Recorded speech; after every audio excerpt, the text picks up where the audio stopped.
bans towards Albert, Hayabusa, Paquito, and the Ling. Will they finish it off with perhaps a Roger or a Yisun Shin ban that has given them trouble as well back at MPLI? But no, it is going to be the Ruby for Onic Philippines right now as RRQ look for their last ban.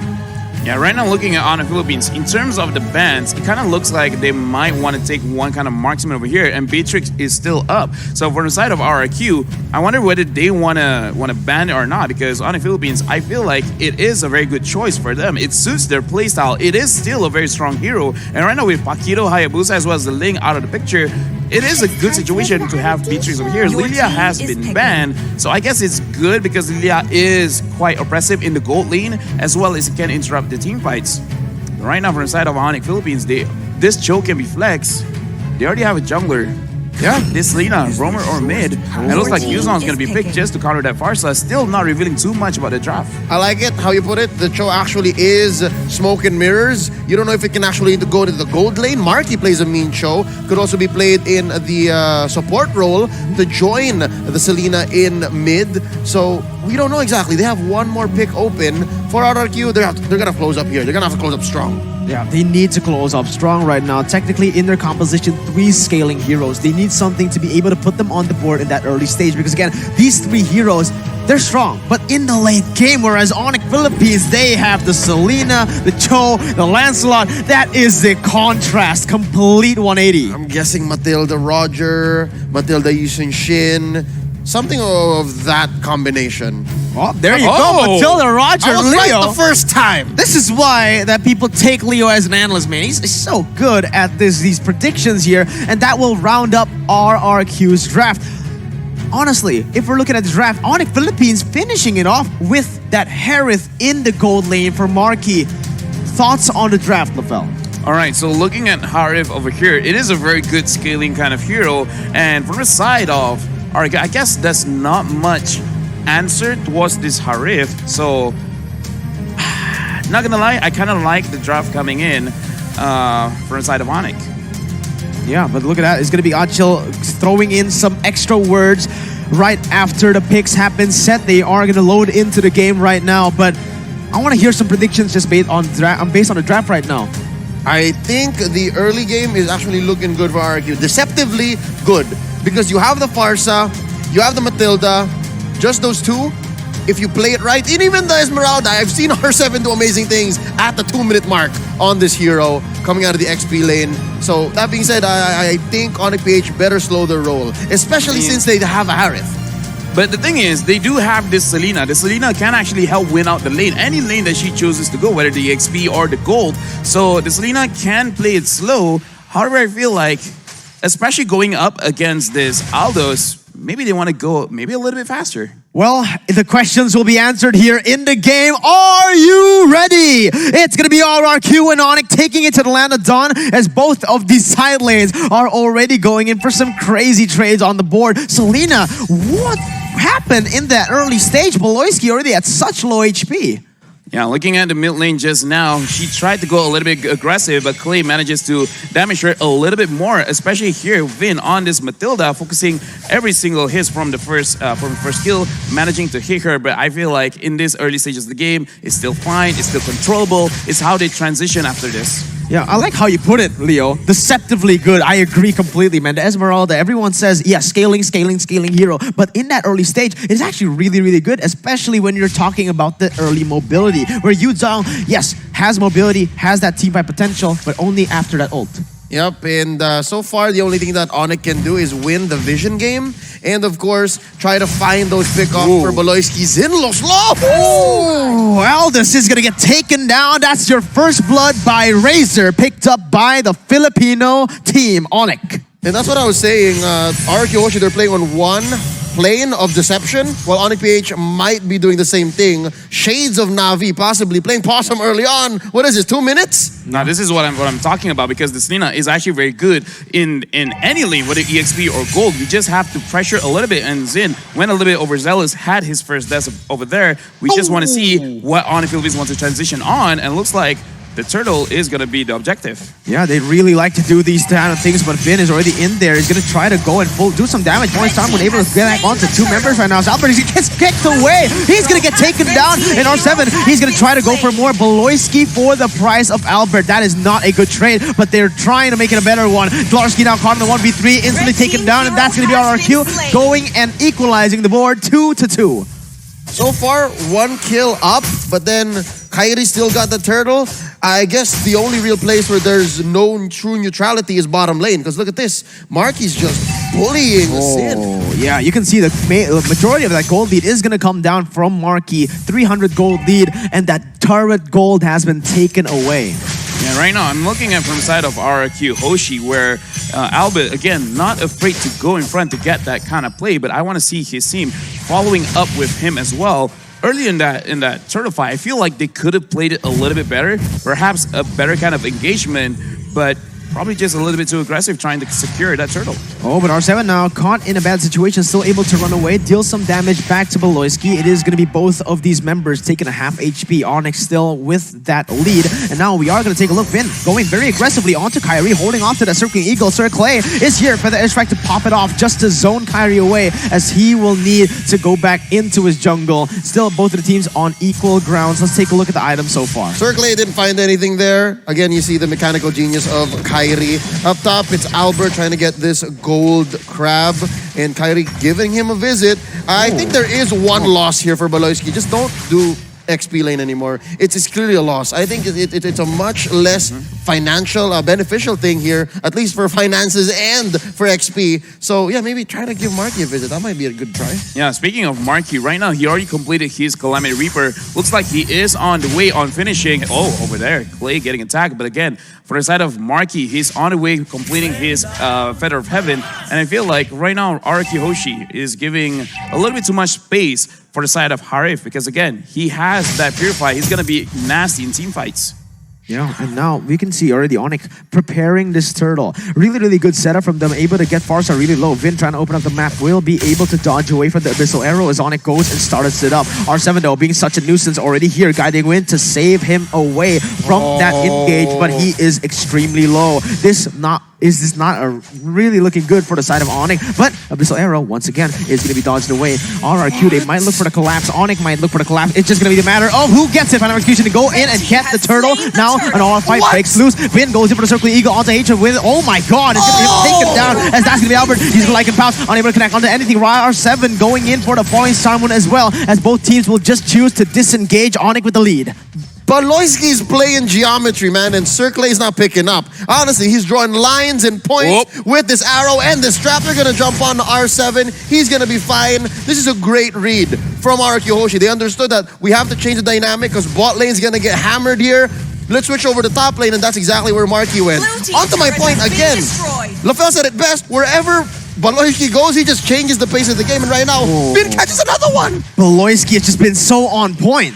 Yeah, right now, actually, looking at the previous team fight for the side of Onic Philippines, this is the kind of gameplay that we are expecting from them. They're going to prioritize the objectives, but for the side of RRQ HOSHI, in my opinion, it's a little bit uncharacteristic, where in terms of timing of engagement, it was not to my liking, where Albert goes in first and then R7. I prefer more cohesive kind of engagement, and then going together and then selecting the targets. Right now, Vin is at the front. Yeah, look at that. Hatred trying to go for the way the Dragon Jeet Kundo combo. Unfortunately, only landing onto Vin, but the Abyssal Arrow again, just so on point for Beloyski. This is the name of the game right now. Beloyski on the Selena, as the top side will be ganked. R7 will be able to get out of that one. Very, very fast rotations. That was insane. He knew the limits. He knew Onic Philippines didn't have the engage potential to lock him down, so he stayed a little bit longer. And now RRQ pushing the face in the mid lane. Abyssal Arrow unable to connect. Vin trying to zone Beloyski out. And now again, it is just a 1,000 gold lead, but so far it's still down right in the middle. Abyssal Arrow opening up the map once more. It's a 1,000 gold lead off of a significant objective. It's a turret. It's a turret that Aldous on Xin has to really think about. And again, that's what's opening up these rotations for Marky. So they're able to put more of a dent elsewhere. And again, 2 turrets going over to Onic PH. That's not nothing. Oh, look at that. It's going to be the way the Dragon connecting onto Albert. He's actually going to be able to turn this around, and now it's going to be Hatred running for the hills. Flicker being used, and the Feathered Airstrike comes in, almost taking him down, but this is very good setup for the Turtle. Finn, he doesn't want the Turtle. He wants a kill. Unfortunately, unable to get that. The turret will be taken down in the top side, and the Turtle will be started by Onic PH. Let's see what happens here. It's going to be the chase coming in. R7 going for point sound, able to connect onto Kyrie, but it's going to be him taking the retribution on the Turtle. Xin goes on to Kyrie, still able to dodge with that Thorn Rose, and that is Onic picking up the objectives and instantly backing off. But Larsky, maybe they're not done here. Maybe he wants some blood, but no, just back it away. No, he's blunted. Again, this is just mad discipline coming from Onic PH. They take what they need, then they get out. Oh, 7 Force! Oh, falling time window. Devon Force maybe a little bit too aggressive there. Marky's able to dash around, completely outplaying RRQ. A 1-for-1 right now, but Onic still stays at a 2,000 gold lead.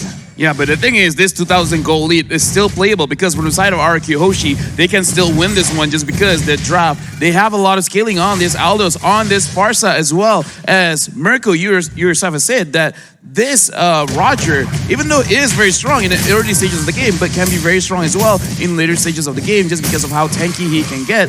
But from the side of Onic Philippines, this is an interaction that we haven't seen for a long time, which is the Harif as well as the Esmeralda, where it is a matchup where if the Esmeralda plays it well, she can win.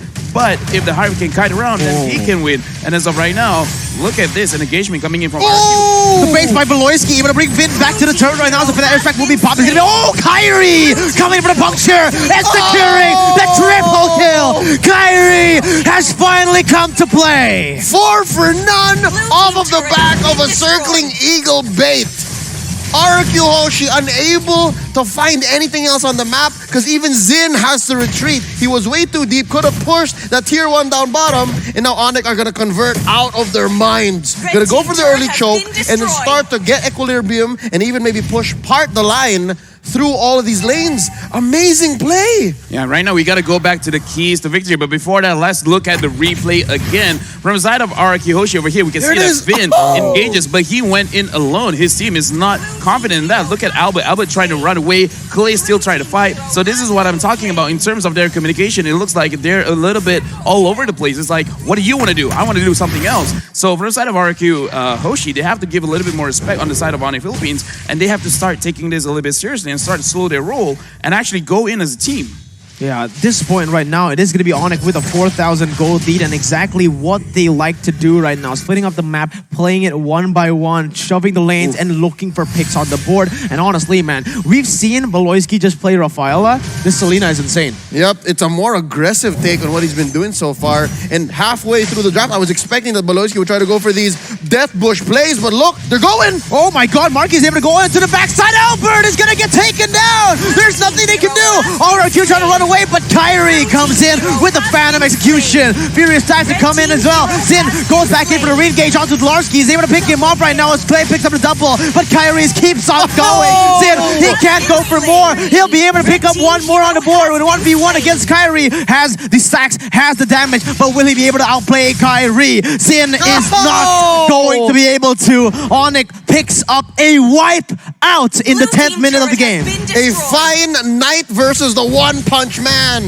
Boy, this is MLBB, not anime, not manga. And look at that.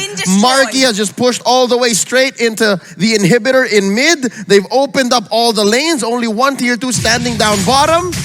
And from 4K now to about 6, Onic PH is ahead. Yeah, we got to look back at the keys to victory for the side of RRQ HOSHI. They need to establish lane dominance, and unfortunately, they couldn't do that against Marky. As I said earlier in the game, the point where Marky had the Calamity Reaper, he actually finished it a little bit earlier than he really should have, and because of that, they start to win off of this Harif pick alone. Because right now, in terms of itemization, he already has that Feather of Heaven, Holy Crystal, as well as Concentrated Energy.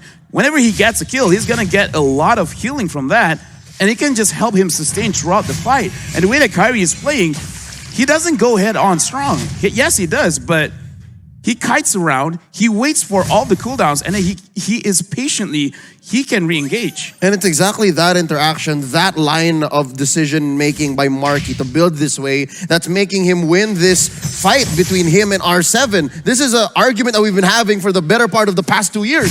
Esmeralda versus Harriet, Harriet versus Esmeralda, and clearly right now Marky's eating good. Look at this catch. Oh, way the dragon onto Zin. He can't go anywhere right now. It's gonna be Thorn Rose to pick up the unstoppable for Kyrie. And honestly, that is an accurate depiction right now as Larsky just zones away 4 members. He is literally unstoppable. This is RRQ getting dominated here at game number 1. Kyrie already trying to get the Lord. Trying this is an understatement. It's gonna be an easy secure for this team. There is no try, only do. Yeah.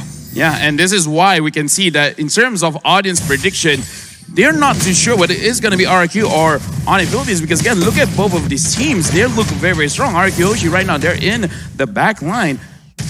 I do want to see how are they going to handle this kind of situation, because again, remembering what happened to Toda, they can just slow down the game and then somehow they will find keys to victory, because this is the thing about Indonesian teams. They only need to win one team fight. Just one team fight is all they need, and then they will turn things around. Absolutely. And now let's see what Onic has to do here. They have the Lord, Enhanced Lord, coming into the mid lane. They are going to set up all the waves to go for that siege. A 3-wave push. This is at least an inhibitor turret taken down. You know, that is at the very least. Let's see if RRQ can defend. Enhanced Lord marching down the mid lane. It is going to be it taken down instantly right here with the Abyssal Arrow to zone away the members from taking the minion waves. Kyrie just dashing all over the place with the puncture, able to use that passive really, really well, as Onic will be able to take one inhibitor turret, and that is the most important one.